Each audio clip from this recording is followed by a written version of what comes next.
Salve, salve galera do Central HQs, bem-vindos a mais um vídeo de aquisições com breves resenhas. Eu me chamo Fernando e assim como foi com o vídeo da Marvel Comics em relação aos clássicos e séries vintage dos anos 70, 80 e 90 que eu gravei há 2 domingos atrás, nesse quadro mesmo aqui de aquisições com breves resenhas, agora eu vou dedicar esse vídeo para as publicações DC Comics. E naquele outro vídeo que eu falei da Marvel, eu comento o porquê, que eu tenho dado preferência para essas publicações mais clássicas em detrimento a esses materiais mais atuais que vêm saindo no Brasil. E parece que a própria Panini admitiu que essas séries clássicas, vintage, sagas e assim por diante, elas são um grande sucesso e têm vendido mais do que as publicações atuais. E lá eu tento dar minha visão do porquê isso vem acontecendo, então eu não vou ficar me repetindo aqui, tá? Então se você tiver curiosidade, assista o vídeo de 2 domingos atrás, eu acho que tá como Sagas Marvel ou algo nesse sentido. Dito isso, vamos iniciar por grandes eventos DC, a saga Milênio. Publicação que saiu no Brasil em formatinho pela editora Abril Jovem, mas eu não li a publicação ainda, então é um material inédito para mim. De qualquer forma, galera, eu estou colecionando todas as edições de grandes eventos DC, pelo menos até não repetir com outra publicação que já tenha saído encadernada pela editora Panini ou pela editora Eagle Moss. Então nós temos aqui um material que é encapadura com papel couché. Em algum momento eu pretendo fazer resenhas das sagas Marvel e DC desde lá do seu início. Inclusive eu fiz um vídeo que eu acho bem interessante, galera, comentando todas as sagas Marvel e sagas DC Comics já lançadas, indicando onde saíram e assim por diante. São vídeos bem legais, um dedicado a Marvel e outro dedicado a DC Comics. Dando continuidade agora com sagas DC, no caso Superman. Eu tenho em mãos aqui a edição número 20, a número 21, a número 22, que vai trazer aquela disputa do Superman com o Flash, também a capa de uma edição em formatinho da editora Abril Jovem, e a edição número 23, que vai trazer aquele confronto do Superman com o Lobo, que se eu não me engano saiu na edição número 100, em formatinho da revista do Superman da editora Abril Jovem. Eu gosto bastante, galera, dessas histórias, até porque remonta, o meu início com o colecionismo de quadrinhos. O próximo é a saga do Batman. Eu tenho em mãos aqui a edição número 19, a edição número 20, número 21, 22, 23, 24 e número 25. Pelo que eu conversei com os apoiadores do canal, lá no grupo de exclusivos do Central HQs, praticamente vai faltar em torno de 2, 3 volumes para alcançar a queda do morcego, que saiu pela própria editora Panini em 3 volumes, naquele formato estilo Epic Collection, capa cartonada, com 400, 500 páginas por edição. Aí eu tô na dúvida, será que eu continuo comprando, paro por aí?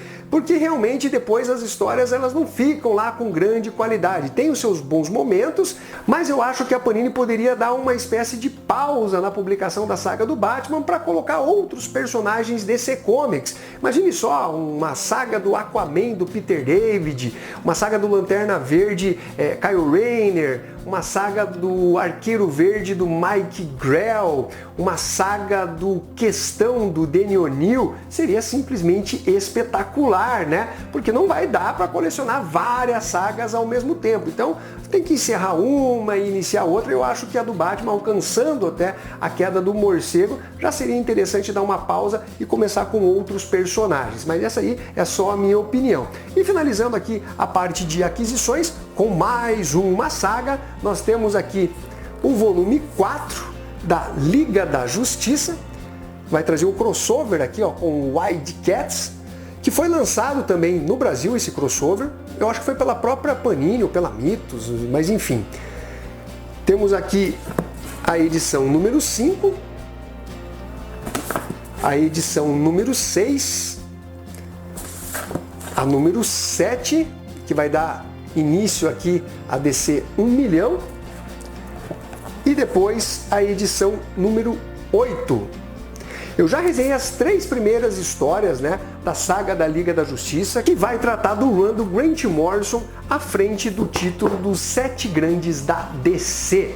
Agora sim, nós vamos às breves resenhas. Começando pelos grandes enigmas de Martin Mysterio, Detetive do Impossível, volume 31, Biblioteca Esquecida, quadrinho italiano Bonelli, que é publicado no Brasil pela Mitos Editora. E nós temos aqui mais uma grande história, com início e meio e fim dentro desse próprio volume aqui, onde o Martin Mysterio, que agora tem as suas histórias ambientadas lá na Itália, para aproximar, né, o personagem do público italiano, ele que agora tem o seu programa televisivo com várias temporadas lá na própria Itália, desvendando os mistérios do país e assim por diante, ele acaba sendo procurado por um livreiro, mas que é também paleontólogo, arqueólogo e empresário. E ele apresenta os supostos originais de um livro histórico da humanidade, de Homero, a Ilíada. Mas essas páginas, elas são realmente verdadeiras, autênticas, correspondentes ao período em que foram escritas? E esse livreiro promete ao Martin que, caso ele colabore numa determinada empreitada, que ele vai dar acesso à Biblioteca de Alexandria. Isso mesmo! O livreiro fala que localizou a Biblioteca de Alexandria, que nem tudo foi perdido, queimado e assim por diante, e que ele vai ter acesso aos mais diversos livros, inclusive a um específico que tem um caráter sobrenatural. O Martin Mysterio, ele fica todo desconfiado, o livreiro fala, olha, pode mandar para alguém analisar, realmente ver se bate a data e tudo mais. E o Martin Mysterio, depois de fazer a sua investigação preliminar, realmente percebe que aquilo é original. Mas ele tem ali o seu as na manga, né? Porque ele não vai cair no papo desse livreiro. Se eu falar mais do que isso, eventualmente eu posso entregar alguma surpresa da história. Mas é realmente mais uma edição caprichadíssima, muito bem contada.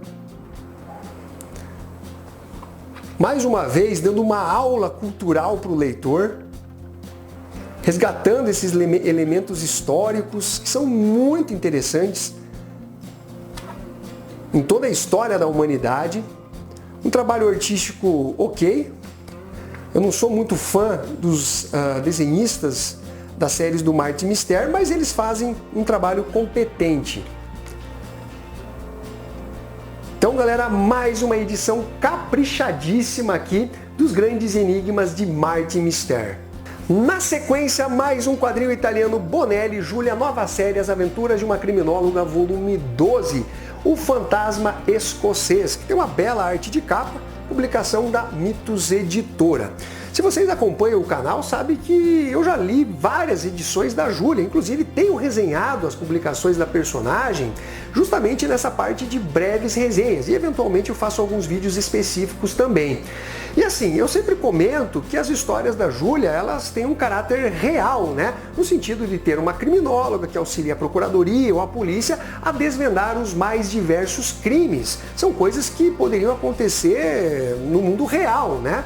E aqui, eu diria que eu leio a primeira história da Júlia com um caráter sobrenatural. Eu até achei, quando eu li, né, o subtítulo aqui, O Fantasma Escocês, que poderia ser simplesmente uma armação, uma trambicagem ou qualquer coisa nesse sentido. Mas não, galera, realmente ela vê fantasma e conversa com fantasma. E eu vou dizer para vocês que isso me incomodou. Apesar da trama ser interessante, ser bem elaborada, esse elemento sobrenatural, ainda que não tenha descaracterizado totalmente a história, eu acho que ela foi um pouquinho além, não necessitava dentro de uma série que tem essa aspiração, né, de entregar algo realmente mais pé no chão para o leitor. Série sobrenatural de investigação a gente já tem o Dylan Dog, né, então não havia essa necessidade, pelo menos na minha opinião. Mas de qualquer forma, a Júlia aqui, ela tem o seu namorado italiano, que também é policial, e eles vão passar as férias na Escócia. O namorado italiano da Júlia, ele tem um amigo que também é policial, eles se conheceram em algumas conferências lá pela Europa, Então eles vão lá num local bem pacato, afastado de tudo, até que eles se deparam com um morto, exatamente na casa que eles estão dormindo, residindo temporariamente ali durante as férias. E eles começam a entrar numa investigação e descobrem que existe uma certa disputa de terra entre algumas famílias. E tudo vai girar em torno, obviamente, desse conflito, não diria agrário, mas por terras, né? Então você tem aqui uma história em que a Júlia vai utilizar de toda a sua habilidade investigativa, da sua própria intuição, e também essa questão que, como eu disse, me incomodou, que é o tal do fantasma que aparece para ela, inclusive em sonho e depois na própria realidade. Enquanto estava no sonho, ok, até porque as histórias da Júlia colocam ela tendo vários e vários pesadelos e assim por diante. Mas depois que esse fantasma realmente dá as caras no mundo real aqui da Júlia, aí eu acho que foi desnecessário, tá? Aqui ó, onde eles estão conversando, não um sonho, tá? Mas de uma forma geral, ainda assim, se você não se incomodar com isso, a história funciona, é bacana, mostra bastante desse relacionamento da Júlia com o seu namorado italiano, que é um policial. Uma edição que tem muitos bons desenhos, né? Edição que traz um trabalho artístico realmente bem legal, mas que tem essa ressalva que eu acabei fazendo para vocês. Então, de qualquer forma, galera, mais uma edição da Júlia para conta aqui de resenhas do canal Central HQs. Para finalizar, vamos de DC Comics com Batman número 1028, história que é publicada dentro da mensal do Homem-Morcego, lançada aqui no Brasil pela editora Panini. O mês de referência é abril de 2023. Nós temos uma nova equipe criativa à frente do título do Batman, composta por Chip Zdarsky, né, que foi roteirista, é roteirista ainda do Demolidor, além de outros trabalhos que ele vem fazendo, e a arte de Jorge Jimenez, que simplesmente destrói. O cara desenha demais.